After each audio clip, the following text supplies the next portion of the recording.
Bonjour, Stéphanie Carrasco, coordonnatrice de la formation au Centre d'action bénévole de Montréal. Aujourd'hui, on va parler d'un sujet qui nous concerne tous, l'accessibilité universelle. Et pour en parler, on va accueillir Elsa Lavigne, directrice générale d'Altergo.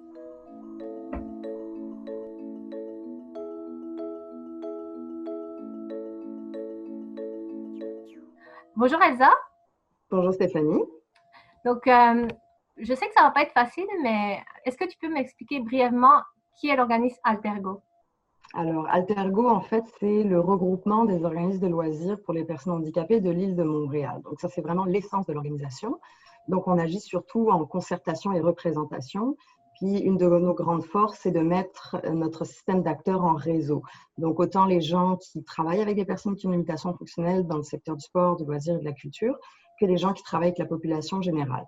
Mais Altergo n'est pas que Altergo, c'est aussi Formation Altergo et le défi sportif Altergo. Donc, pour ceux qui en ont déjà entendu parler, Formation Altergo offre des services de formation et de services conseils à l'ensemble du Québec. Et le défi sportif Altergo, c'est une compétition sportive internationale qui reçoit des athlètes de l'élite et de la relève, environ 8000 athlètes chaque année à Montréal et sur la Rive-Sud.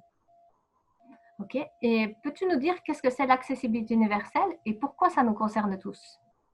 Alors, l'accessibilité universelle, je ne donnerai pas la définition officielle, là, mais moi, comme j'aime bien l'expliquer, on peut dire soit c'est la condition qui permet la participation de tous, ou alors c'est la capacité d'un environnement à répondre aux besoins de tous. Donc, souvent, quand on explique les 4 axes. Donc, on a bien sûr l'axe architecture et urbanisme auquel tout le monde pense, parce que quand ils disent accessibilité universelle, ils pensent à une personne en fauteuil roulant, donc une personne qui a une déficience physique. Donc, on va penser tout de suite à une rampe d'accès, ce genre de choses. Mais il ne faut pas oublier que dans l'accessibilité universelle, il y a tout l'aspect aussi de la formation et de la sensibilisation pour que les personnes qui opèrent des services, des activités soient conscients des besoins de tous et en particulier des personnes qui ont une limitation fonctionnelle, mais aussi les communications, donc comment on s'adresse à nos clients, à nos partenaires, à nos bénéficiaires, etc. Il faut considérer l'accessibilité universelle là-dedans. Et il y a aussi tout le volet programme, emploi et services. Donc, comment on conçoit des programmes qui permettent à tout le monde de participer, quels services on met en place pour répondre plus spécifiquement aux besoins des personnes qui ont une limitation fonctionnelle et comment on favorise aussi l'inclusion des personnes qui ont une limitation dans les emplois. Ok, et puis, donc, pourquoi ça nous concerne tous? Ça nous concerne tous parce que, comme dirait une de nos formatrices, Sarah Limoges, pour ne pas la nommer, tout le monde aime les pitons. Donc, quand on dit, par exemple, une porte qui est accessible universellement, on va recommander d'avoir un détecteur de mouvement ou un bouton poussoir, parce que si quelqu'un qui a une déficience physique, par exemple, motrice au niveau des bras, pourra avoir de la difficulté à tirer une porte lourde, c'est aussi le cas d'une mère qui transporte son enfant dans les bras. C'est le cas d'une personne âgée qui utilise une canne. C'est le cas d'un livreur qui a un frigidaire à livrer. Donc, l'accessibilité universelle, ça concerne tout le monde. Puis, son nom indique que c'est universel. Si on parlait juste des besoins des personnes handicapées, on parlerait d'adaptation, par exemple, ou de services spécifiques. Mais l'accessibilité universelle, ça vise à trouver la meilleure solution pour répondre aux besoins du plus grand nombre. Quels sont les plus grands défis auxquels doivent faire face les personnes qui ont une limitation fonctionnelle? Ça, c'est une question difficile parce que les défis sont multiples et ça dépend en fait de quel type de limitation fonctionnelle on a. C'est sûr que, par exemple, une personne qui se déplace en fauteuil roulant, son principal défi, ça va être vraiment l'architecture et l'urbanisme de nos villes parce que si elle est capable de faire de grandes choses, cette personne, elle va être confrontée à des obstacles physiques. Par contre, une personne qui aura une déficience visuelle va avoir peut-être plus de difficultés à avoir accès à l'information. Donc, par exemple, tout le monde a tendance en ce moment à faire des communications très rapidement, puis on met tout ça en PDF, ce qui fait qu'une personne qui a une déficience visuelle n'arrivera pas à avoir accès à cette information. Pour une personne qui a un TSA ou une déficience intellectuelle, ça va être des enjeux plutôt dans l'interpersonnel, donc dans la communication, créer des liens avec les autres, ne pas être jugé parce que des fois, quelqu'un qui a une déficience intellectuelle, par exemple, on va plutôt avoir tendance à le mettre sur la bande plutôt qu'à essayer de lui expliquer les choses correctement pour qu'il puisse les comprendre. Donc, c'est difficile de dire quel est le plus gros enjeu qu'il rencontre. Si je pouvais synthétiser ça en une seule chose, je dirais, c'est le manque de reconnaissance et le manque de visibilité. Et ça, on le vit particulièrement présentement. On se préoccupe de toutes sortes de populations vulnérables, nos aînés en particulier en ce moment, qui ont grand besoin là qu'on se préoccupe d'eux, mais on ne voit très peu ressortir les besoins des personnes qui ont une limitation.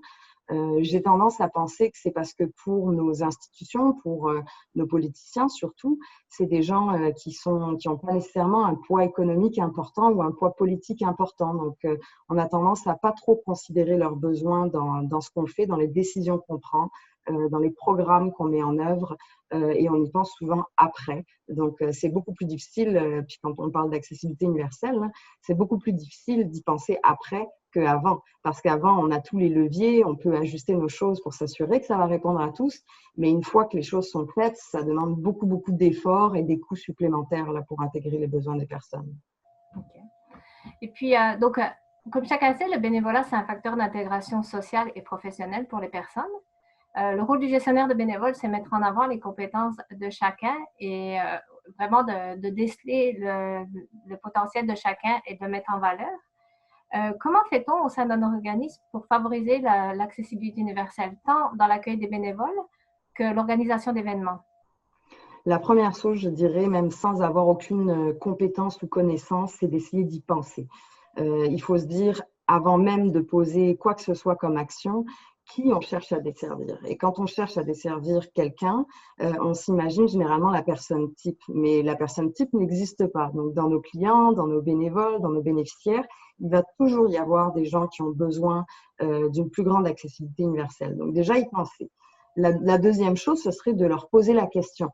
Souvent, quand on voit l'inscription à un événement, par exemple, on en discutait tout à l'heure, on va demander aux gens s'ils ont des intolérances alimentaires. Une bonne pratique, ce serait de leur demander aussi est-ce qu'ils ont des besoins particuliers, sans définir c'est quoi les besoins particuliers. Puis de poser la question, ça ne nous oblige pas forcément à donner un service, parce que des fois, ça peut être très compliqué à le mettre en place, mais au moins, on est conscient que les gens qui vont participer à nos activités peuvent avoir des besoins spécifiques, et quand on a cette information-là, on a les moyens d'action nécessaires. Je vous dirais par la suite, l'étape si on veut, ce serait de se former aux besoins des personnes. Donc, il y a tout type de formations qui existent. Hein. Il y a des formations justement à l'accueil des personnes. Donc là, on va parler plus des interactions directes. Il y a des formations sur l'accessibilité des événements. Il y a des formations sur l'accessibilité universelle, donc à un plus grand niveau. Et une chose aussi que je trouve très importante, c'est de se dire que les personnes qui ont une limitation peuvent occuper toutes sortes de fonctions dans la société. Souvent, on les considère comme des bénéficiaires des services. Mais par exemple, si vous organisez un événement avec des bénévoles, vos bénévoles peuvent avoir une limitation fonctionnelle, vos fournisseurs peuvent avoir une limitation fonctionnelle et vos employés aussi. Donc, c'est de penser finalement aux besoins de tout cet écosystème d'acteurs qui nous permet d'arriver du point A au point B. Oui, et si on revient à l'implication des bénévoles, on observe que les bénévoles qui ont une limitation fonctionnelle s'impliquent sur de long terme et sont fidèles à l'organisme dans lequel ils s'impliquent.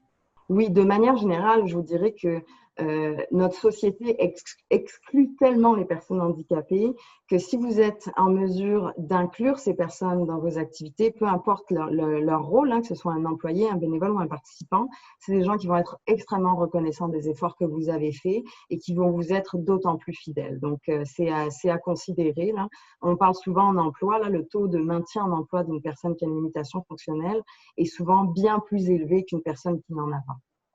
Puis tu disais tantôt qu'il faut poser la question aux personnes parce que aussi, déjà, c'est prendre en compte la personne, mais aussi la personne peut trouver des solutions justement pour aider à aménager le poste ou à adapter l'accès. Parfois, c'est la personne qui peut nous aider dans ce sens-là.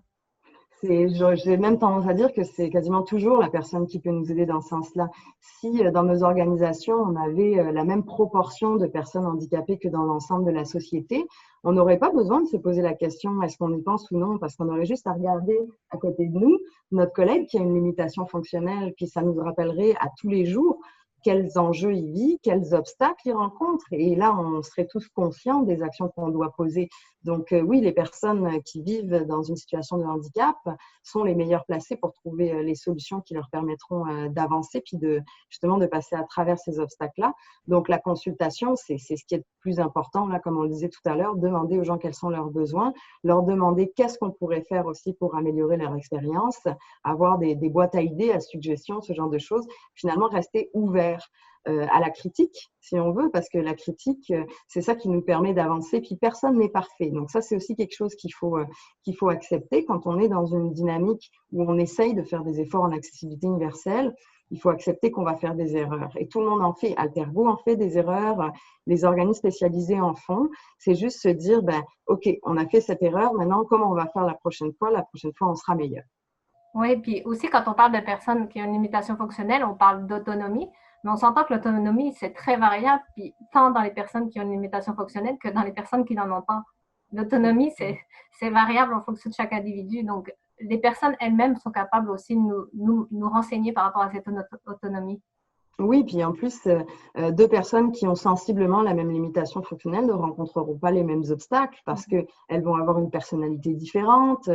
Il y en a une qui va être plus introvertie, l'autre qui va être plus extravertie. Donc, c'est ça, il faut vraiment poser les questions. Excellent. La dernière question, par rapport à la COVID, c'est sûr que ça a été une épreuve pour tous. Est-ce que tu penses que ça a apporté des points positifs, peut-être des réflexions justement pour améliorer les choses, donc à la fois pour Altergo, mais aussi pour les personnes qui ont une limitation fonctionnelle, leur inclusion? En fait, ce que je dirais, est-ce que ça a amené quelque chose de positif? Je ne serais pas capable de dire vraiment oui aujourd'hui, parce qu'aujourd'hui, on rencontre vraiment beaucoup de défis. Par contre, ce que ça nous permet, c'est vraiment de mettre le focus sur les besoins des personnes handicapées. Il y a des enjeux qu'on rencontrait avant et sur lesquels on essayait de travailler, mais c'était un petit peu moins évident. Tandis que présentement, dans le contexte, ces enjeux ressurgissent là d'une façon assez importante. Par exemple, toute la question des aménagements temporaires dans nos villes ou des communications qui sont faites en situation d'urgence. On le disait tout à l'heure, là, l'urgence nous pousse à agir très, très vite. Et quand on agit vite, on oublie de rendre nos choses accessibles. Donc ça nous a permis de mettre vraiment la lumière là-dessus, là, sur faire l'effort là, de penser à l'accessibilité dès le début des interventions. Ouais, c'est pour ça que quand je parlais d'aspects positifs, des fois, c'est juste des réflexions que ça peut amener, puis de voir justement qu'est-ce qui dysfonctionne, puis comment on peut s'améliorer. Exact. Mais en tout cas, merci beaucoup, Elsa. C'est vraiment un sujet qui me tient beaucoup à cœur. Donc, je suis vraiment contente que tu aies accepté de répondre à mes questions. Puis, si on a des questions par rapport à l'accessibilité universelle, à qui doit-on s'adresser? Une personne en particulier, un courriel? Vous pouvez aller sur le site internet d'Altergo, donc là, dans la section équipe, vous trouverez vraiment les coordonnées des personnes en fonction de leur dossier. Je vous conseillerais, pour des questions d'ordre plus général, de contacter mon collègue Vincent Lefebvre, qui est directeur de l'accessibilité en loisirs chez nous, et il pourra vous référer à la bonne personne. Et puis si jamais on peut vous aider, n'hésitez pas, on est vraiment là pour ça. Ok, merci beaucoup, Elsa. Merci, bonne journée. Si vous avez des questions, des commentaires ou des suggestions, contactez-moi à formation@commercial.cabm.net.